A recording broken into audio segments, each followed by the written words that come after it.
গত 22 আগস্টের টানা ভারী বর্ষণে মোহনপুর মহকুমার বিভিন্ন এলাকা বিশেষ করে বামুটিয়া অঞ্চলের বহু কৃষি জমি জলের তলায় তলিয়ে যায়। এর ফলে আমন ধান সহ নানা ধরনের ফসলে ব্যাপক ক্ষয়ক্ষতি হয়েছে এবং দিশেহারা হয়ে পড়েছেন স্থানীয় শত শত কৃষক পরিবার। এই চরম বিপদের দিনে ক্ষতিগ্রস্ত কৃষকদের পাশে দাঁড়িয়ে দ্রুত সরকারি আর্থিক সহায়তা প্রদানের দাবিতে বামুটিয়া কৃষি তত্ত্বাবধায়ক অফিসে এক ডেপুটেশন দেন সারা ভারত কৃষক সভার মোহনপুর মহকুমা কমিটি। দপ্তরের আধিকারিকদের কাছে দলমত নির্বিশেষে প্রকৃত ক্ষতিগ্রস্ত কৃষকদের সঠিক সমীক্ষা চালিয়ে দ্রুত আর্থিক সাহায্য পৌঁছে দেওয়ার দাবি জানানো হয়।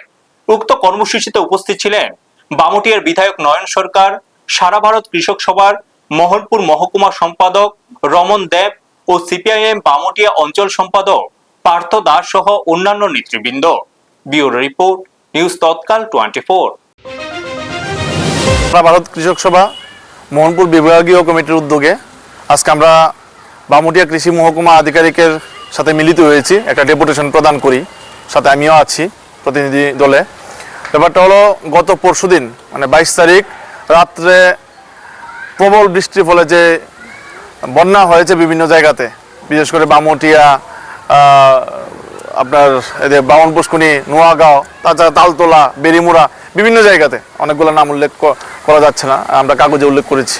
তো এইখানে এই প্লাবিত হওয়ার ফলে বিভিন্ন কৃষিজ ফসল, তাদের ধান ক্ষেত বা বিভিন্ন সবজি নষ্ট হয়েছে।